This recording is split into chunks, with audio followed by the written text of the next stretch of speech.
This is Guyana. This is beautiful Guyana. Beautiful Guyana. Number one always.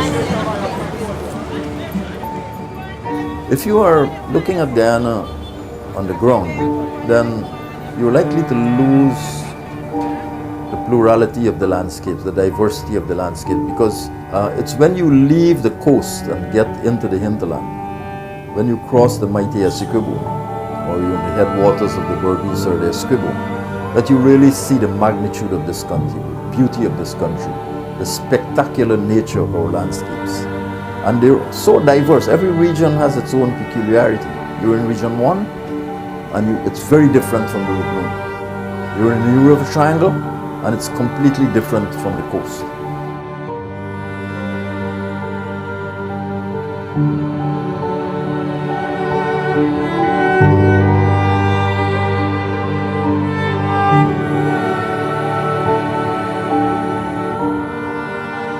I think Guyana, a lot of people kind of see it as this forested place, but there's a lot of variety in landscapes and ecosystems. When people say, you know, what is Guyana, the first thing that comes to mind are rolling hills of savannas and, you know, herds of cows and waterfalls and rivers and black water. These are physical representations of what it means to be a Guyanese.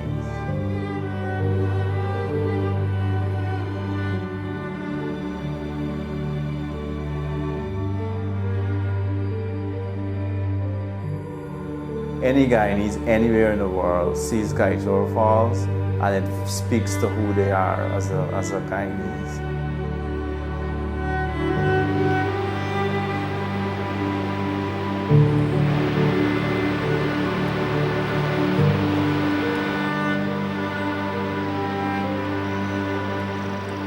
Where else in the world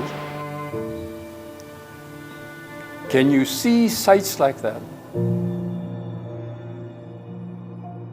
When I was a small boy growing up, we used to ride horses up into the mountains. At night, we would camp out under the stars. There were no lights, no city lights at all, and when you looked up at the sky, you could see millions of stars. In Georgetown, you don't see that. In cities, you don't see that.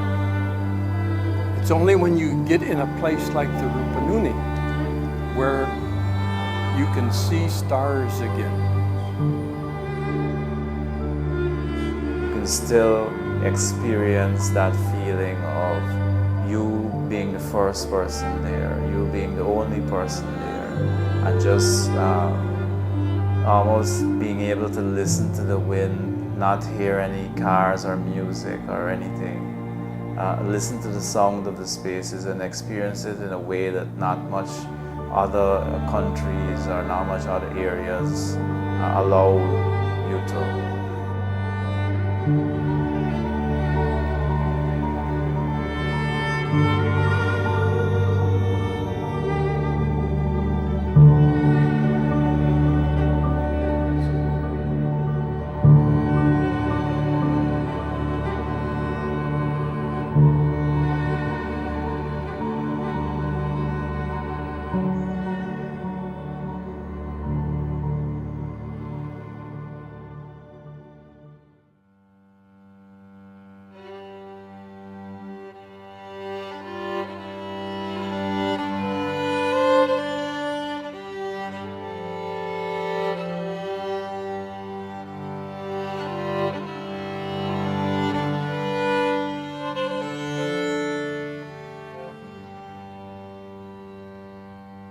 Well, let me see now what my name is. My name is Francis Thomas Kenyon. I'm Guyanese, and I'm proud to be a patriotic Guyanese too. When I can speak to another Guyanese, he understands me. And even though my words might not be saying the thing, but he knows what I'm talking about. That's what I feel as a Guyanese. You know, the national, the headspace that we can communicate clearly. around the hill, so eventually it sounded like you had a lot. The Guyanese headspace then is made up of so many different things. You know, there's Rupununi type, there's like a Berbice, or like for instance where my father and mother up in the Berbice River. You know, everybody it's all different components that come together to make this idea of a Guyanese nation. No? 90% of the population live on the coast. That's probably true, yes. And we who live in the interiors, our background is not the coast. Our background is not Georgetown on that thing. You know, that's a different culture to me in a sense. But yet I'm still part of Guyana, and I'm proud of the fact that my initial consciousness about Guyana is located in Rupununi, you know. And our style of living is open range, cattle, horse, cowboy style in them, you know. As against a man who's born and grown in Georgetown, and you know, he's got a different way of looking at things, different prism, you gotta call it. Somebody asked me why I came here, and I said I came for the scenery, really. That's what I came for. When we came, there was nothing here. Everything we put together, and every plant or tree that you see, we planted it. This area used to be the paddock of, like, it's a huge paddock, really. It's a huge fencing area that you bring steers off of the range and put them here. And from here, we'd ship them into Latem. You know, take them a couple hundred at a time, and work them out, and then come back for more, etc. You know, I like cattle. I like working cattle. You know, it's exciting to me, and I just have a real affinity to livestock, more or less. So that's why I like it here. I like the jungle too, but the savannas are really good. You know, you rope a wild horse. You bring him up to the post, you throw your saddle on him, and you jump on him, and I think by the afternoon he's fairly tamed, you know. Next ride, by the third ride, he's good enough for cattle work.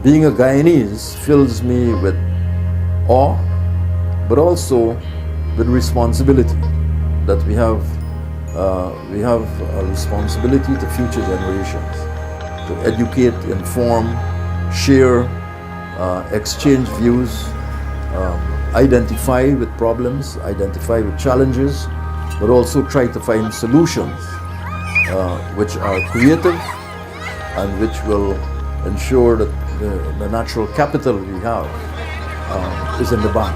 It's not degraded.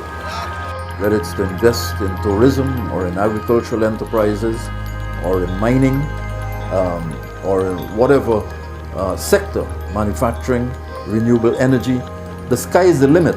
And I mean, we really should have a highly motivated cadre of young people who are excited about all the prospects that Guyana presents.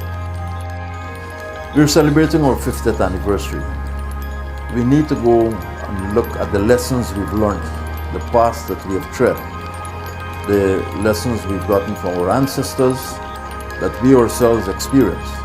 And how do we sit around the table, the common table, in this plural society, with respect for each other, with respect for the natural capital that we inherited? And how do we chart a way forward that will excite the imagination of current and future generations to see their place in Guyana, the role that they can play, the transformational way in which they can impact on the development of this country, so that future generations will not feel that we have wasted our time.